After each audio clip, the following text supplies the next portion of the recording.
Hey everybody, it's Dominic from the Primetime Treasure eBay store and YouTube channel. Welcome back to another video. I am super pumped up today because today we went over 700 subscribers. That's right, 700. So I'm real excited about that. And before I jump into the content of today's video, I do want to just start out with a special thank you to all of the longtime prime timers who stuck with me and the new prime timers. You know, everybody, people like Laura Cohn and Sheila Hamilton and Noel Griffiths and, you know, people like Kevin Fairbanks and Paula Bear, David Keogh. David, if I messed up your last name, let me know that down below. People like Hickory Springs. You didn't think I was going to forget you, did you, Hickory? Carrie Berry's mom. You know, people like Daniela asking such great questions and just, you know, being very positive and, you know, lots of just helpful comments. I just appreciate all of you. I can't possibly name everybody. People like Tony Boss, you know, just thank you so much. I really appreciate all you've done to help support the channel. But with that, I'm going to now just go into the topic of today's discussion because I already sound like I did the end of a Magic Garden episode. If you remember that show from the 1970s where they name all the names at the very end of the show of all the people who are watching. If you are a Magic Garden fan and watched that when you were younger, let me know that down below in the comment section. I'm curious how many people remember that show from back in the day. But so let's go over the scenario that's going to be the focus of today's video topic, which is imagine you have an item that you sold. Let's say it's between $50 to $100. And let's also imagine, for the sake of this scenario, that you're someone who has an established reputation on eBay. It doesn't mean that you're a power seller necessarily, but let's just say you have 100% feedback. Maybe you're top rated. You know, you've been around for a little bit and you've established yourself that you're, you know, completely legitimate and that you're not someone who, you know, messes around and engages in any kind of shoddy business practices. Now, let's say you sold an item to someone who's relatively new at eBay. Maybe the person only has a couple of purchases that they've made. The last feedback was maybe 6 to 12 months ago. Maybe they just signed up within the past week or the past few days, or even maybe they just signed up that day because they came across your item through a Google search.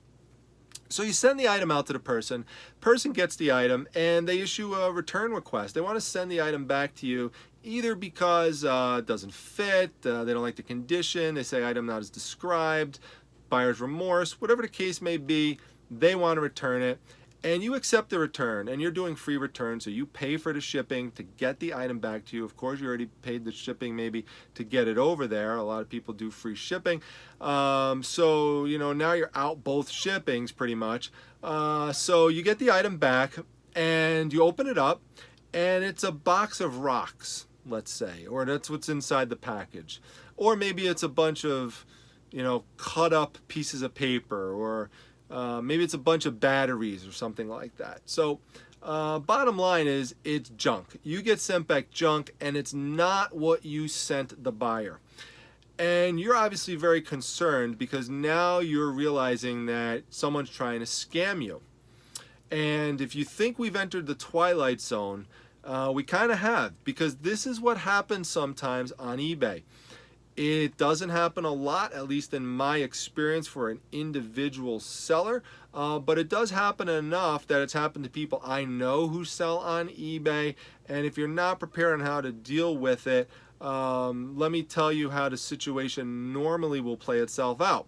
What normally will happen is that the seller is going to be concerned and is going to call eBay and let them know what happened and say, hey, listen, I opened this box, there's a bunch of rocks inside, bunch of batteries, bunch of paper, whatever, I didn't get my item back. And so eBay's going to say, all right, well, how about you contact the buyer and ask them what's going on? Because see, eBay's very big on having buyer-seller communication. They want the buyer and the seller to resolve these problems.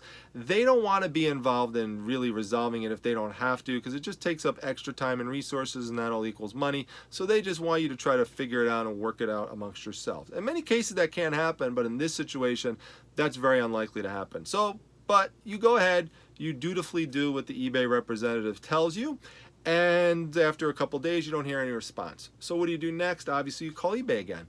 So eBay says, all right, well, we'll look into it and, you know, we'll get back to you. So okay, so you're waiting, and basically what happens next is the person issues basically opens a complaint against you, or a case, and says basically they haven't gotten their money back yet because you didn't refund the money. You accepted the return, but you didn't refund them yet. And obviously, why would you refund the person? Because you don't have your item back. You would obviously like to try to recoup some of the value of it, maybe resell it to someone else, repurpose it, whatever. So anyway, so you don't have your item, and they've opened a case against you. So now, what happens next? What will typically happen, believe it or not, is that even in the scenario I gave you, where we're talking about an experienced seller versus an inexperienced buyer with no established reputation, eBay representatives will normally side with the buyer. They weight things very, very heavily onto the buyer. Not to say that they won't ever side with the seller. One of the best examples of how eBay will support sellers is if a buyer claims they didn't receive an item and tries to scam you that way, and you could show through tracking that the person did receive the item. eBay will side with the seller every single time. You just have to call up and make sure you let them know that, and they'll close the case immediately. But in this type of scenario that I just mentioned, when you get sent back something that's not exactly or not even at all what you sent them, they will typically side with the buyer, and they will automatically refund the money. And so now you're out. You're out all those shipping costs. You're out the item. You're out any profit, of course, that you would have made. And not only that, you also have to sit there and know that this person is laughing wherever they are because they now have your item and you're stuck with a bunch of junk.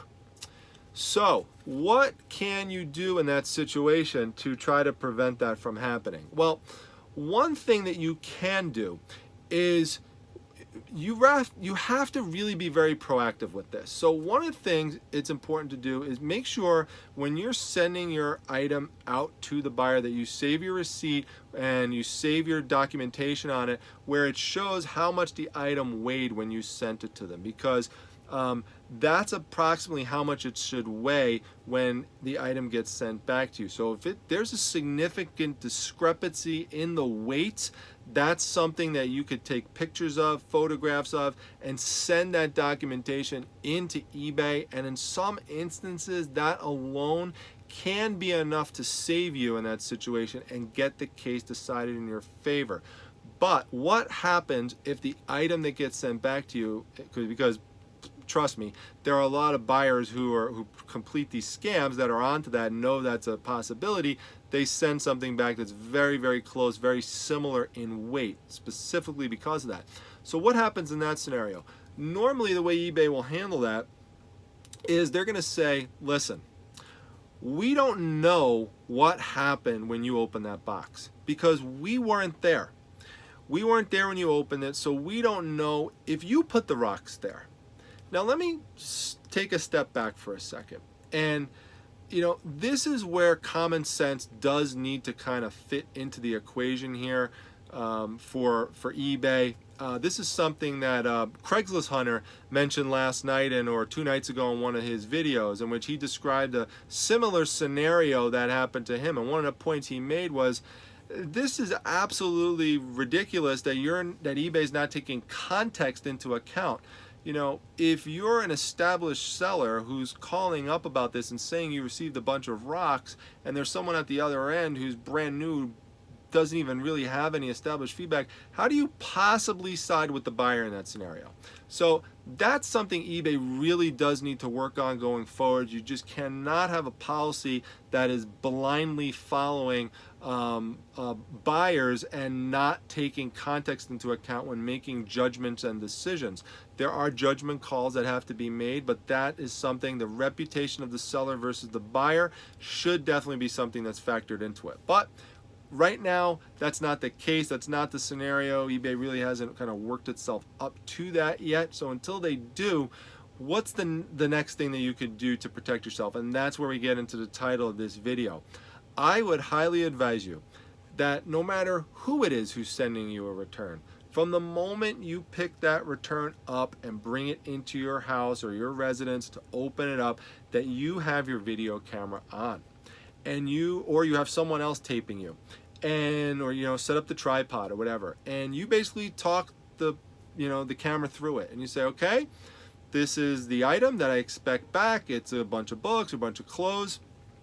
I'm gonna open it up right now. Here's the tape, here's the postage label, show everything, put all sides of the package in there, open it up. Now if you open it up and it is the item that you sent back, great, turn off the video, delete it, tape over it, whatever.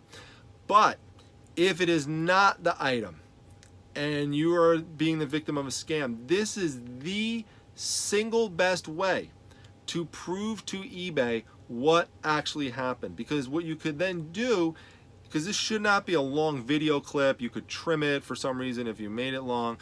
You could actually send that to eBay, and that video can be used to help you in terms of getting the decision either reversed, or if you're very proactive with it, you call them up and say, listen, I'm going to send you this video right now. This is exactly what happened. So be very proactive, and think about using the video camera to protect yourself when you're getting these returns that are sent in. I literally do that. Now, I say for every return, I really don't get a lot of returns, but once in a while I do, and when I do, I do that every single time. So if that's a new policy that you think you're going to start adopting because of this video, or if you've already done that before and it's been something that's helped you or didn't help you, let me know that down below in the comment section. Normally it should be something that helps. So if you haven't thought about that before, I just wanted to make sure I mentioned it to you, because I really am all about making sure that sellers, stick by each other and protect each other and help each other out. We also want to make a good experience for buyers, of course, and I'm not here to obviously bash buyers, only buyers who are out there intent on committing scams. So that's what we want to be on guard against, and we want to make sure we, as much as possible, if we all have somewhat similar and consistent strategies in dealing with these things, that could help. So if you like this video, please make sure you hit the like button. Make sure you hit the subscribe button. Let's get that subscription up to 800, then 900, then to 1,000 by the end of the year. So I appreciate if you can help me out with that. Besides that, again, comments, questions, leave those down below. And if you want to join another group that I run, come by the Facebook Reselling Resource Center. We're over 1,500 people, closing in on 1,600. Just a very positive group, super helpful. I really think you'll enjoy it if you stop by. So all you got to do is go down to the description section, hit the join request, and you will be in like Flynn, as long as I see that everything looks okay with your profile. So with that, I'm going to go get some listings done, and I hope you all enjoy the rest of the week and have a great weekend. So talk to you soon, everyone. Thanks.